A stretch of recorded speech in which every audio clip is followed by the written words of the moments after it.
जैसे कि मेरा फर्स्ट मंथ कंप्लीट हुआ था, ऐसे मैं अपना एवरी मंथ मैं अपना एक्सपीरियंस आपसे शेयर करती रहूँगी। जैसे मेरा फर्स्ट मंथ कंप्लीट हुआ था, मैंने आपको अपनी जर्नी बताई जिसमें मैंने कंटिन्यूटी अपना दिखाया।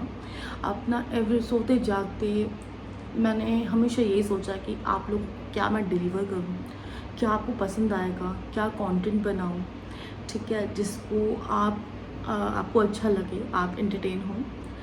तो मैंने सारा टाइम मैं देखिए कंटेंट करके क्रिएट करके आपको डिलीवर किया और उसका आपने काफ़ी अच्छे से एक्सपीरियंस, मतलब जो भी आप मेरा एक्सपीरियंस ये बताया, काफ़ी अच्छे से आपने उस पर रिस्पॉन्स दिया, काफ़ी रीच पड़ा। मुझे ऐसा लगने लगा था कि वो बहुत इजी है सब्सक्राइबर को बढ़ाना, ठीक है।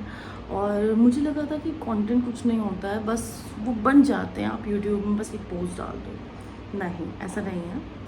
मैंने सेकेंड मंथ में यही चीज़ों को सोच के अपनी काफ़ी चीज़ों को लो कर दिया।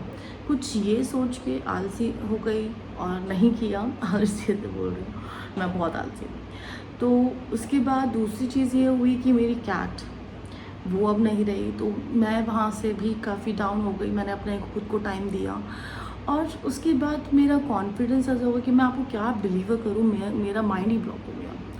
और इससे क्या रिज़ल्ट आया कि जितना मैंने व्यूज़ बढ़ाए थे अपने, जितने मेरे व्यूज़ थे, जितनी रीच थी, वो मेरी डाउन होती गई। और डाउन जितना मैं उसको थर्ड मंथ में मैंने फिर से कम बैक करने की कोशिश करी। बट आपको बता दूँ, जो मेरा फर्स्ट मंथ था, जितना मुझे इतना टाइम नहीं लगा उतना वहाँ तक पहुँचने में, ठीक है, बट अब मेरे को टाइम लग रहा है वहाँ पहुँचने में। तो मुझे समझ में आ गया है कंटेंट ऐसे ही नहीं दिया जाता। मेरी भारी मिस्टेक ये थी कि मैंने इस चीज़ों को ईज़ी लिया, ठीक है। अगर आप बिगिनर हैं और आप भी मेरी तरह ये जर्नी स्टार्ट कर रहे हैं, तो प्लीज़ आप इस चीज़ को ईज़ी मत लीजिए। ये बहुत हल्का नहीं है। जैसे कि आप सेकंड में आपको यही बताना चाहती थी कि ये ईज़ी नहीं है, ठीक है। और सेकंड चीज़ ये है कि जैसे कि आप किसी के ऑफिस में जॉब करते हैं, ठीक है, ओनर आप इतनी छुट्टी लेके मांगो, वो आपको छुट्टी देगा ही नहीं, बिकॉज़ वो जानता है इसकी कॉस्ट, कि एक आपकी छुट्टी उसके लिए क्या कॉस्ट रहेगी। ऐसे ही यूट्यूब में भी है। अगर आप यहाँ काम कर रहे हैं, इस पे पूरा आप अपना डेडिकेशन में डालिए, टाइम टू टाइम अपना काम कीजिए। कॉन्टिन्यूटी होना बहुत ज़रूरी है, ठीक है, जिससे कि आपको वैसा ही रिस्पॉन्स मिलेगा, ठीक है। थर्ड, आप परफेक्शन कहते हैं। पहले मैंने यही डर लग गया था कि मुझको, कि मैं अब क्या डालूँ, मुझ पे मेरे को पता ही नहीं है। परफेक्ट नहीं होगा तब तो मैं डिलीवर नहीं करती थी कुछ, मतलब पोस्ट ही नहीं करती थी। सो इससे क्या हुआ, मैं काफ़ी लैग कर गई।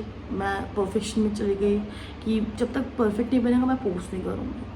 तो इस वजह से मैं भी और लैग कर गई। नहीं, ऐसा नहीं है। अगर आपका कंटेंट अच्छा है, परफेक्शन नहीं, कोई बात नहीं, आपने कुछ तो किया, आप कंटिन्यूटी रखो, धीरे धीरे सब चीज़ परफेक्ट होने लग जाएगी।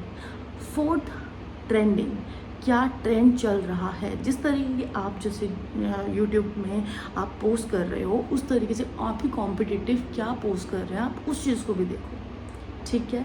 ऐसा नहीं है आप पूरे परफेक्ट हैं, सीखते सीखते ही सब कुछ होता है। मैं भी अपने कई कॉम्पिटिटिव हैं उनको देखते सीखती हूँ, कुछ ट्रेंडिंग है, कुछ मैं उनसे सीखती हूँ, कुछ वो भी सीखते होंगे। ऐसा नहीं है कि काम में की नहीं चीज़ें हैं। तो इस तरीके से आप यहाँ ग्रो करते जाओगे। मैंने तो अब अपना कमबैक कर ही रही हूँ और कर ही लिया है, और आपको मैं अपना एक्सपीरियंस बता रही हूँ, जिससे कि आप ये भारी मिस्टेक ना करें जो यूट्यूबर बनने के लिए काफ़ी भारी मिस्टेक हो जाती है। तो आप इस तरीके से मेरी गलतियों से समझिए और इस चीज़ को कंटिन्यू कीजिए, ठीक है। और देखते हैं क्या रहता है, बिकॉज सब्सक्राइबर ज़रूरी है। सो अब आपको मैं नेक्स्ट मंथ में मैं अपना एक्सपीरियंस बताऊंगी अपने फोर्थ मंथ का कि क्या रहा। ऐसे ही आप भी मुझसे शेयर कर सकते हैं। कुछ भी क्वेश्चन पूछना है तो प्लीज़ आप मुझे बताएं। आपको मेरे वीडियो कैसी लगी, लाइक, कमेंट और सब्सक्राइब करना ना भूलें।